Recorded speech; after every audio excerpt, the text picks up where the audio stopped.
Mga master, okay lang bang? Huwag niyong skip ang mga ads sa aking mga video kung okay lang mga master. Salamat sa solid na suporta po. Yon, what's up mga masters? Nandito na naman tayo sa panibagong araw, panibagong kabanata na naman ang pagsasama-samahan natin ngayon guys.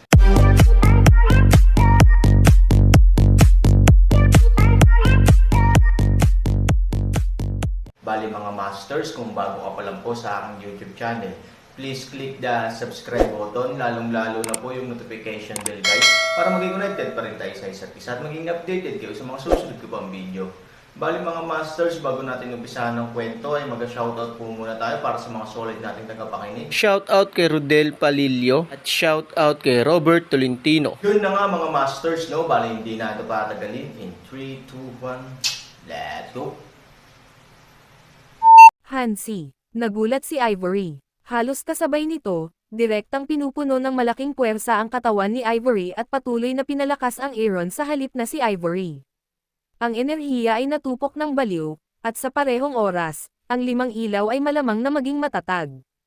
Hans, kakapanganak mo lang. Saan ka ba nakakuha ng sobrang lakas?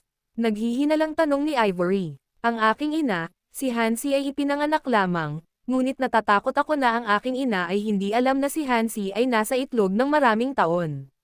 Hey, in so many years, wag mong sabihing dragon ant ako. Kahit malaking waxboard ako, may makukuha pa akong more or less. Tumanggo si Ivory at naunawaan ang katotohanan, ngunit sinabing may kaunting pag-aalala, sa katunayan, ang enerhiya na natupok sa oras na ito ay napakalaki. Kahit na ipinanganak ka pa lang, maaari kang magkaroon ng maraming enerhiya, ngunit kung ikaw ay hinihigop, gagawin mo ba? May problema ba? I mean, ikaw. Hey, ngumiti lang ang maliit na dragon ant at walang pakialam, nahigop ako. Magiging lantang dragon ant ako. Ano ka ba, natatakot ako. Anyway, without my father, I wouldn't even have the chance to come out. Now I've seen the world all over, and I'd have enough money. Nang marinig ang sinabi ng maliit na dragon ant, naantig si Ivory at tumango, huwag kang mag-alala, walang mamamatay sa atin. Napakaraming magagandang lugar sa mundo, at wala silang sapat na pera. Aaron, tara na, halika nanay, lumaban ka. Pagkatapos noon, halos sabay na hinimok ng dalawang mag-ina ang lahat ng tunay na kapangyarihan sa kanilang mga katawan na suportahan si Han ng 3,000 ng baliw. Dahil ang dalawang tao ay talagang nakapasok sa malaking bilang upang suportahan ang Aaron, ang sitwasyon ay naging mas matatag sa oras na ito. Pare, gising na. 3. Malakas na sigaw ng dalawang lalaki, at nilayo nilang i-adjust ang kanilang lakas sa maximum. Siyempre, ang kanilang layunin ay hindi lamang upang suportahan ang Aaron upang himukin ang 5 elemento na bato ng Diyos, kundi upang magkaroon din ng higit na lakas upang pagalingin ang Aaron. Kung si Han Sanchen ay maaaring huminahon, ang digmaan na ito ay hindi masasabing ipinaglalaban, pero at least hindi ibig sabihin na matatapos agad. Ngunit kung ang taong ito ay hindi gumising, ang labanan na ito ay nahaharap na sa pag-anunsyo na ito ay magbibigay ng mga resulta. Hans, nagmamadaling sigaw ni Ivory. Ang munting dragon ant ay agad na sumagot, nanay ko, narito ang sanggol. Kaya mo bang kumapit? Gusto ko. Subukan mo ulit. Sa kapangyarihan ng isang bata, okay lang na gawin itong muli, ngunit hindi natuloy ang maliit na dragon ant, ngunit naunawaan ni Ivory na ang ibig niyang sabihin ay ito na ang huling pagkakataon. Kung hindi pa rin sila magtagumpay, wala na silang puhunan para magpatuloy. 3 tao ang ganap na mabibigo, at walang pagkakataong bumaligtad. How about we try again? Just once and for the last time.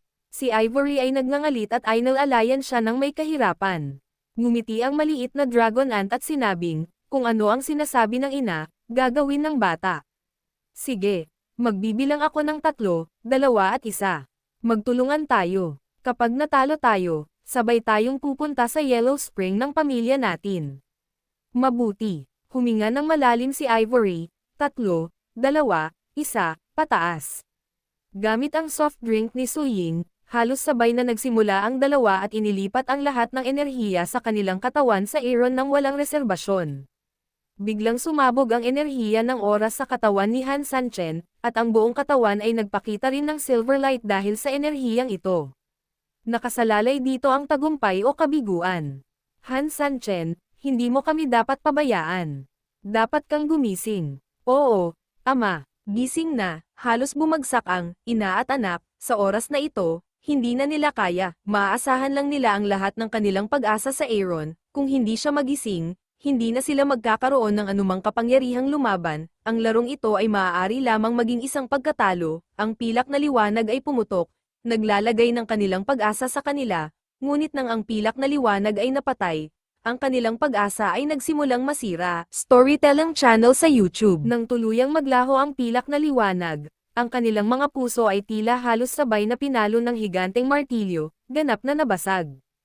Hindi pa rin nagising si Han Sanchen sa ilaw na pilak, na nagpapahiwatig na ang kanilang pinagsamang pagsisikap ay tila hindi nagtagumpay. Nawala, ganap na nawala. Si Ivory ay nagbigay ng isang mapait na ngiti at bamulong sa maliit na dragon ant, ang aming kawalan ng kakayahan ang dahilan upang mamatay ka kasama namin sa murang edad. Kung may kabilang buhay, sana maging anak ka pa rin namin.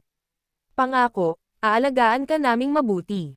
Ang maliit na dragon ant ay ngumiti at tila walang pakialam sa lahat, ang aking ina ay hindi kailangang makaramdam ng pagkakasala. Bagamat talagang isang napakasayang bagay na maging ordinaryo sa buong buhay niya, kung minsan ang kahangahangang sandali ay maaaring ituring na isa pang kahangahangang bagay. Panipi, wala akong pinagsisisihan. Nakaramdam lang ako ng kaunting panghihinayang dahil sa sobrang tagal kong hindi nakasama ang mga magulang ko. Pero huwag mong sabihin sa kabilang buhay, kailangan kong pumili muli sa buhay na ito, pipiliin pa rin kita bilang mga magulang ko. Magiliw na ngumiti si Ivory at tuwang-tuwa, labis akong nasisiyahan na sabihin mo ito. Naniniwala akong lubos na magiging masaya ang iyong ama. Sa wakas ay sinulyapan ni Ivory si Han Sanchen, na ang liwanag ay muling nawala. Bahagyang ipinikit niya ang kanyang mga mata, sumuko sa pagtutol at naghintay sa huling pagkakataon.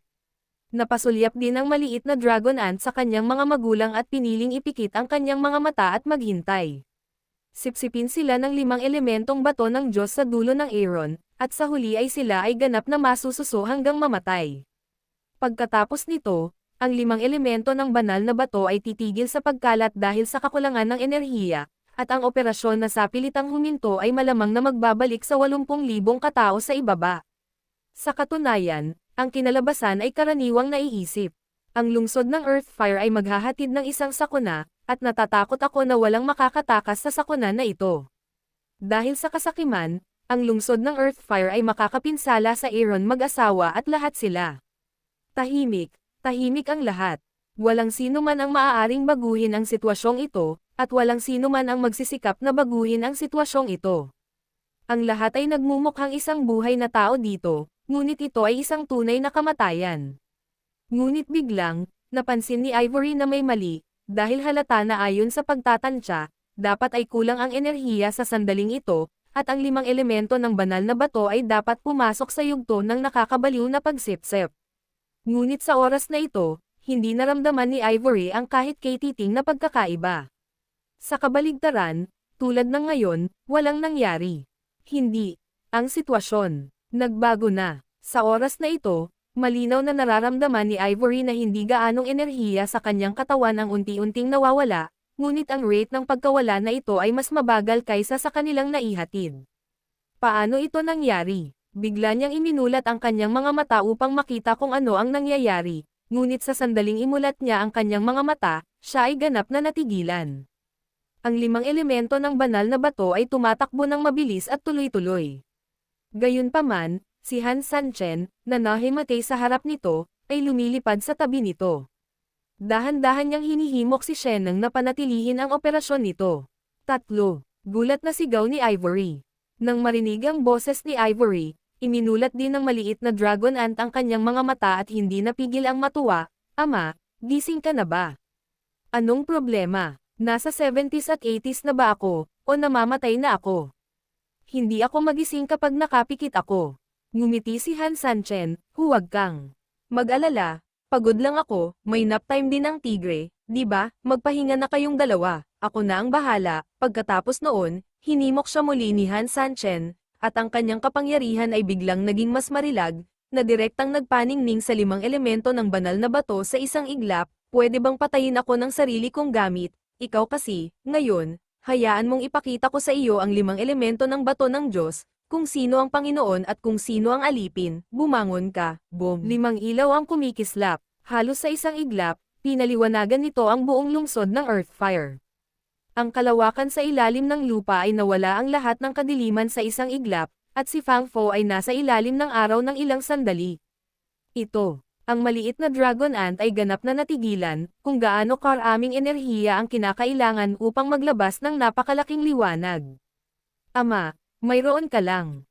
Hindi naintindihan ni Ivory na tuluyan nang nawalan ng lakas si Aaron kung hindi sana siya nahuli ng nakatutuwang paglanghap ng 5 elementong bato ng Diyos, o nawalan ng malay, at muntik ng mamatay. Pero ngayon, bakit biglang sumingit si Han Trinity pagkagising? Siyempre, si Han Sanchen lang ang nakakaalam. Ito ay masyadong walang laman. Oras na para lumamig muli. Sa madaling salita, dumating na ito. Ito lamang ang tanging pagtatangka sa ilalim ng walang ibang paraan sa sandaling matino si Han Sani. Ang katotohanan ay ang tanging pagtatangka ay gumanap ng sobrang papel nito sa kritikal na sandali ng buhay at kamatayan. Sumambulat pabalik ang backhand energy ni Aaron. Sa paghihimok ng 5 elementong bato ng Diyos, madali siyang mahuli. Sa pagbabalik ng enerhiya ni Han Sanchen sa pugad, ang 5 elementong Godstone Defense na si Buddha ay tumugon sa tanong ni Han Sanchen. Ginagamit nito ang mga aksyon nito para sabihin kay Han Sanchen kung sino ang Panginoon at kung sino ang alipin. Halatang si Aaron ang master. Nang magkasabay na maunlad at matatag ang 5 ilaw, nagsimula na ring salubungin ng mga langgam sa 5 ilaw ang kanilang bagong buhay. Namumula na naman ang mga langgam na tila patay na. Pagkatapos ay nagsimulang lumitaw ang kanilang paghinga at bahagyang bumukas ang kanilang mga mata. Ang lahat ay parang nanaginip ngayon, ngunit kapag nagising ang panaginip na ito ay napaka-relax at masaya, ngunit ito ay sobrang komportable. Oo, nanay, tatay. Meron siya. Excited na sigaw ng maliit na dragon ant. Paulit-ulit na tumango si Ivory na may hindi mapigil ang pananabik at kagalakan sa kanyang mukha. Oo, nagtagumpay siya sa 3,000 yuan. Nagtagumpay siya. Ha, mahigit 80,000 tao ang nailigtas ko sa isang hininga. Hindi naman masyado para purihin ang aking ama bilang isang modernong Diyos ng medisina. Sa gitna ng hangin, bumantong hininga din si Han Sanchen at binawi ang kanyang lakas. Pagkatapos ay kinuha niya ang 5 elementong bato ng Diyos sa kanyang mga bisig at lumipad pababa. Sa sandaling sarado ang 5 elementong bato ng Diyos, nawala ang liwanag, at nabawi ng apoy ng lupa ang orihinal na kadiliman nito. Ngunit ang mga langgam dito ay ganap na naiiba sa sandaling ito. Hindi bababa sa kanilang mga mata, ang lungsod ng Earthfire ay biglang mas maliwanag. Kung ang kanilang paningin ay nasa normal na hanay pa rin noon, kung gayon sa sandaling ito sila ay hindi bababa sa 2 beses kaysa dati. Hindi ka dapat nagulat. Sa oras na ito, 7 at 7 ang tumayo at binati ang mga nalilitong tao. Ang iyong paningin ay bumuti, hindi dahil ang lungsod ng apoy sa lupa ay biglang naging maliwanag, ngunit dahil ang mga nagawa ng lahat ay naging lubhang mataas sa sandaling ito. Sa madaling salita, ang iyong mga nagawa ay mataas, at ang iyong natural na pangunawa ay mataas. Pagkatapos nilang matigilan ay nagulat silang lahat. Sinubukan din ito ng ilang tao ng direkta. Tiyak na, lumakad sila na parang lumilipad at nagtrabaho tulad ng mga bundok. Shit, parang mas malakas ako ng 12-dosenang beses kaysa dati. Oo, baka nakalaro na ako ng isa dati, pero ano pakiramdam ko makakapaglaro na ako ng 10 ngayon. Damo, pakiramdam ko ngayon ay puno ng kapangyarihan ang aking katawan. Ganyan din ang pakiramdam ko. Hindi nagsalita ang Reyna Langgam. At tahimik at nasa sabik niyang nararamdaman ang sarili, hindi niya maipaliwanag ang damdaming ito, ngunit malinaw niyang naramdaman na sa kanyang katawan sa oras na ito, isang napakalaking at walang kapantay na puwersa ang kumikilos sa dantian at gayon din sa mga meridian. Medyo nasa sabik siya, ngunit nang makita niyang bumagsak si Han Sanchen sa lupa, bahagyang nanghina ang kanyang katawan, at bakas ng pag-aalala at pagkakasala ang lumitaw sa kanyang mukha. Sa oras na ito, 7 at 7 tao ang lumakad papunta sa gilid ng Queen Ant, at pagkatapos ay may sinabi sa kanyang tainga. Nang marinig niya ang mga salitang ito, nanlaki ng gusto ang mga mata ng Reyna. Pagkatapos ay tumingin siya sa 7 at nagtanong, "Totoo ito, hindi ako mangangahas na linlangin ang Panginoon ng lungsod." 7 at 7 magalang na paraan. Malakas na tumango ang Reyna, at pagkatapos ay direktang lumipad sa ibabaw ng kolonya ng langgam. Nakasimangot siyang sumigaw. Lahat ng langgam nakikinig sa utos. Yun na nga mga masters, no? Bali panibagong kabanata na naman yung natapos natin ngayong gabi. Muli, maraming salamat po talaga sa walang sawang suporta po sa aking YouTube channel na talagang inaabangan nyo po ang bawat upload ko po. Bali mga masters, magkita-kita ulit po tayo bukas ng gabi at ngayon po ay magpapaalam po muna tayo. Bali mga masters, bye-bye!